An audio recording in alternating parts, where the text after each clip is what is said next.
بسم الله الرحمن الرحیم. راځو جاواسکرپټ ته او په جاواسکرپټ کې چې نن په کومه موضوع باندې بحث کوو ډیره امپورټنټ او مهمه موضوع ده، هغې له وایي فنکشن.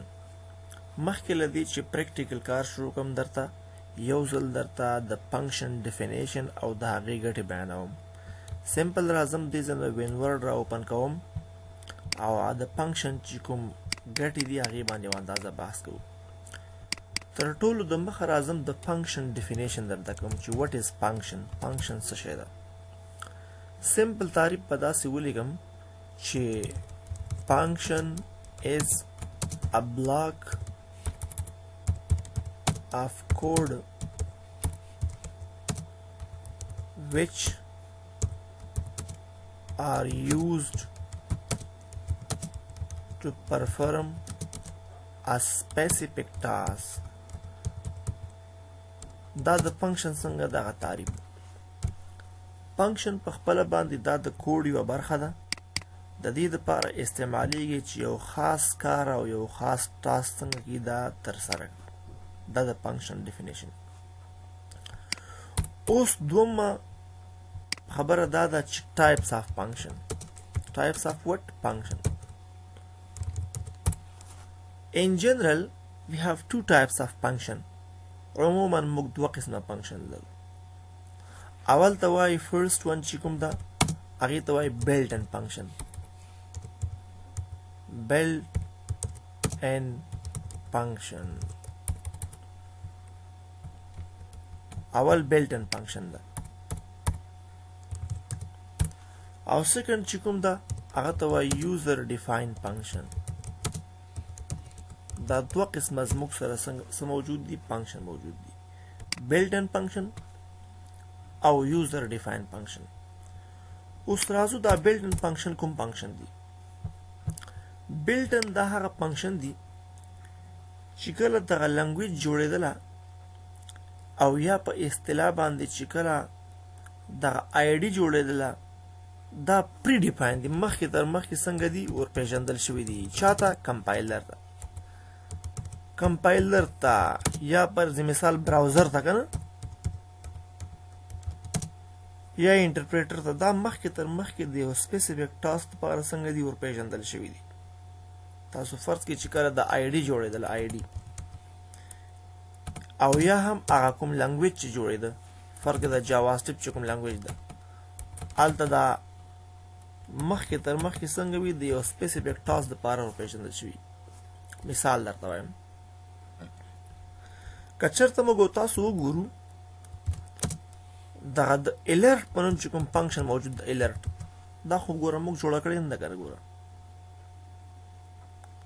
الرټ یو فنکشن ده چې هغه موږ ته څنګه کوي جاواسکرپټ کې یو میسج څنګه کوي شو کوي.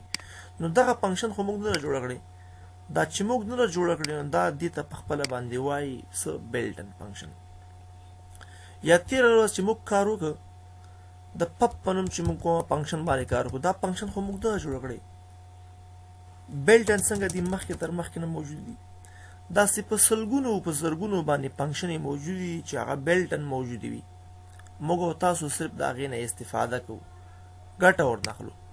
نور زموږ هغې سره څنګه ده کوم کار او ټاسک تړلی نه ده.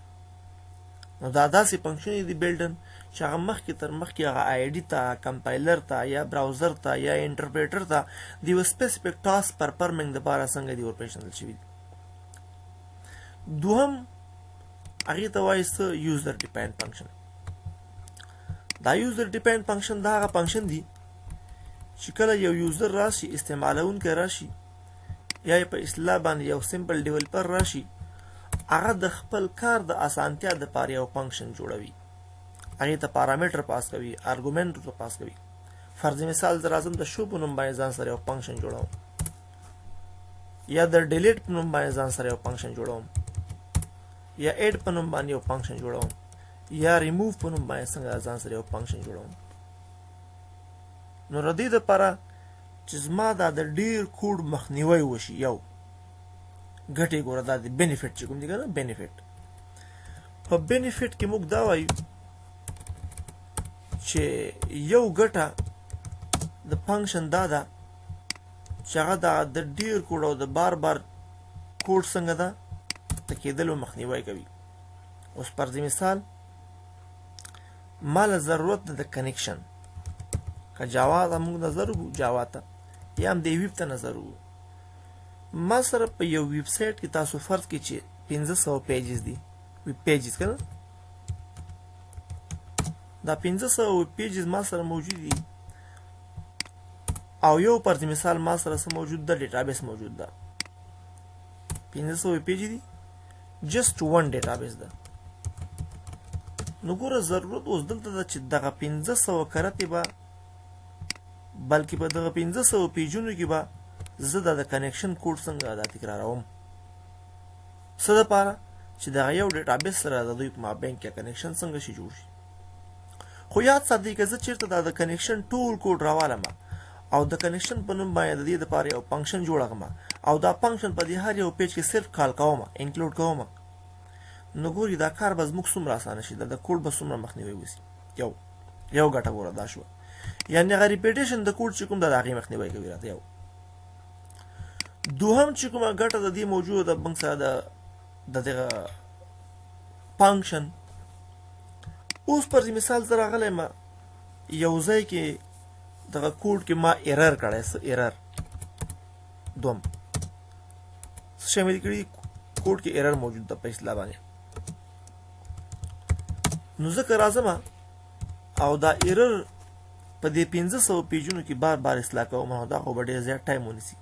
خو که چېرته فنکشن واسطه دلته موجوده ده د څه په نوم باندې د کنیکشن په نوم باندې په دې کې هغه کوم ډیټابیس سره چې زه کنیکشن برابروم فرض مثال هغه سکول ده او ما داسې لیکلی ده غلط مې لیکلی که نه یا فرض مثال ما په دې شکل باندې لیکلی صحیح یا یو توری ورسره اضافه کوم کموم چې همدغه ځای کې فرض مثال ما داسې لیکلی او دا ځای اصلاح کوم سمپل راسه یو ځل ګورل ته او اضافه که سکول کنیکشن به څنګه شي هغه به بالکل کریټ شي جوړ به شي په دغه ټولو 1500 پیجونو کې به څنګه شي دا به اصلاح شي. نو ګوره ایرر سره چې موږ مواجه کېږو هغه څنګه د په اسانۍ سره موږ پیدا کولی شو هغه ایرر په اسانۍ سره موږ حل کولی شو او کوډ څنګه دا په ډېرې تیزۍ سره موږ چک کولی شو چې 1500 پیجونه موږ چک کوو د هغې په ځای باندې به ښه خبر دا وي که نه چې یوازې هغه د کنیکشن پیج موږ ځان سره چک کړو او کوډ څنګه شي اصلاح شي. نو دا کومه فنکشن وه دا هغه فنکشن دی چې کله یو یوزر د خپل ضرورت مطابق څنګه شي فنکشن جوړوي. بیا په دې کې پارامټرایز فنکشن دی بیا فنکشن اوورلوډینګ ده فنکشن اووررایډینګ ده نو دا مختلف قسم موضوعات دي دا به په راتلونکو کلاسونو کې بیا څېړو چې موږ یو فنکشن څنګه جوړولی شو. دا په هره ژبه کې هغه د فنکشن د جوړولو څنګه دي مختلفې طریقې دي. فرض مثال زه راځم how to create a function in JavaScript. په JavaScript کې موږ یو فنکشن څنګه جوړولی شو نو د دې دپاره به سمپل راځو موږ به لومړی په خپله دا د فنکشن چې کوم کیورډ دا به ځان سره لګوو بیا به فنکشن ته نوم ورکوو فرض مثال شو د فنکشن نوم شو د سره خوا کې فنکشن ته پرنتیزس سټارټ او پرنتیزس بند او فنکشن ته باډي سټارټ او باډي بند او دې ځای کې به فرض مثال موږ هغه خپل سټیټمنټ چې کوم دغه به دې ځای کې موږ ځان سره لیکو. نو په هره ژبه کې چې کله فنکشن جوړېږي خپل رولز لري. په جاواسکرپټ کې د فنکشن د جوړول دا طریقه ده چې لومړی به موږ په خپله د فنکشن کیورډ لیکو بیا به فنکشن له نیم ورکوو دلته ورته بیا موږ پارامټر او ارګومنټ هم پاس کولی شو او دغه ځای کې چې کوم سټیټمنټ موږ وغواړو پرنټ یې هغه به بیا دلته موږ لیکو. انف فار ټوډے نیکسټ از دپاره بیا فردر مخکې وړاندې